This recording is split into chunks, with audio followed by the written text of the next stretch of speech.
So I'm in the opponent's guard. Remember, everything we do is for self-defense. So the first thing I need to think about is not getting hit by these. So if I'm just doing this, I can get hit. The other thing I need to worry about, a lot of people like to do this and dig their elbows down in here and cause pain to try to open up the legs. That's going to work on guys. You know, Tony hasn't been doing it that long, so if I did that, it's going to hurt and he's going to let go. But I guarantee you, if he knows that all he has to do is sit up to alleviate this pain, if he were to put his hands behind him and literally sit, the angle's not there anymore for me to do that. And this is where the guy's going to want to be to start hitting me anyway. So knowing that, I can't just do this, because if everything's digging in here, that means he can sit up easily and he's going to be able to hit me. So I always want to start with hands on the bicep.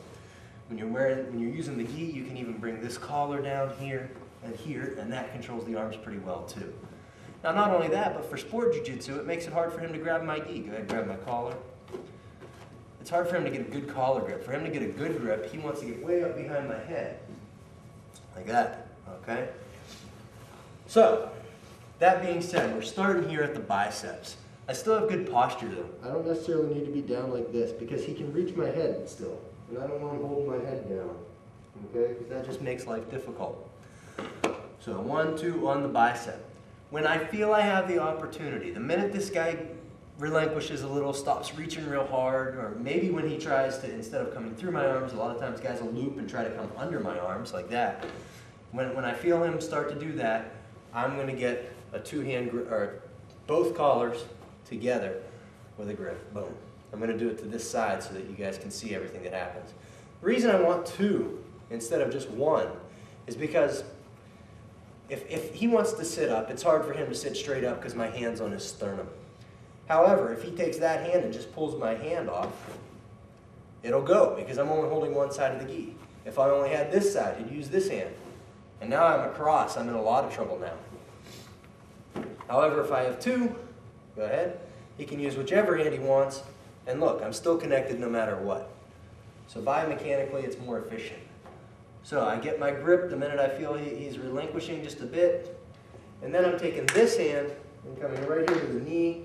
If you're wearing gi, you can grab material. If not, just hold. Again, if this was no gi, I'd just be here, or even with my elbow tight to the hip and the hand here, okay? Just holding here. Now this is a real easy way to break the legs open. What I'm going to do is put my knees on a 45-degree angle together, like this.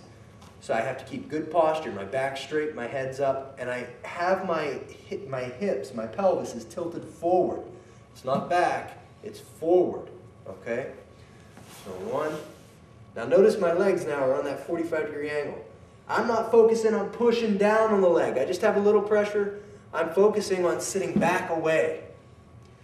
Now, the leg I'm going to bring up at the same time as the minute I feel his legs open, I'm going to bring up this inside leg. Okay? Not in this case, my right leg.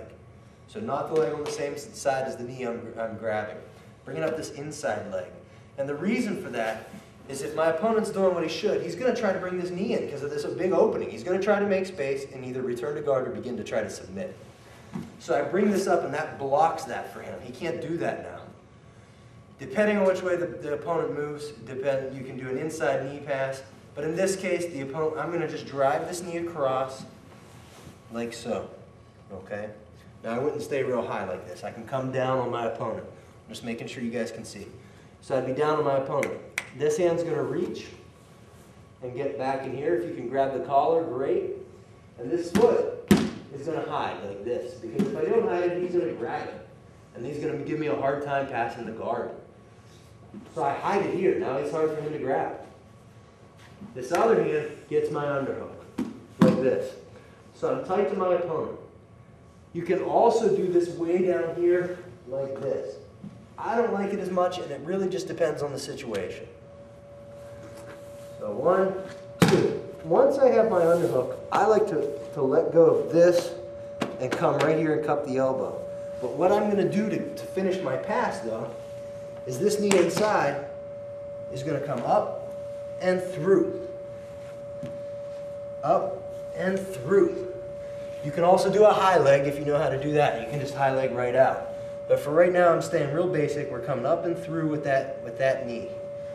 So as I do that, I'm going to cup, I'm going to put all my weight on this leg and bring that knee through. Notice my head stays low so that he can't bring his hand, this hand in front to push me away.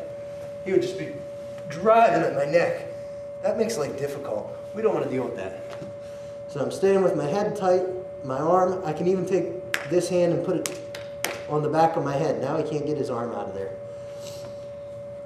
I cup the elbow. Now that I've come through, I lift, I bring this knee up, and I sit my toes like this. I don't know if you can see them, but they're like this, out. There's a lot of weight on my opponent right now, and I've got control of this arm. For now, just to make it easier on my opponent, I'm going to sit on my butt, but I wouldn't normally do that.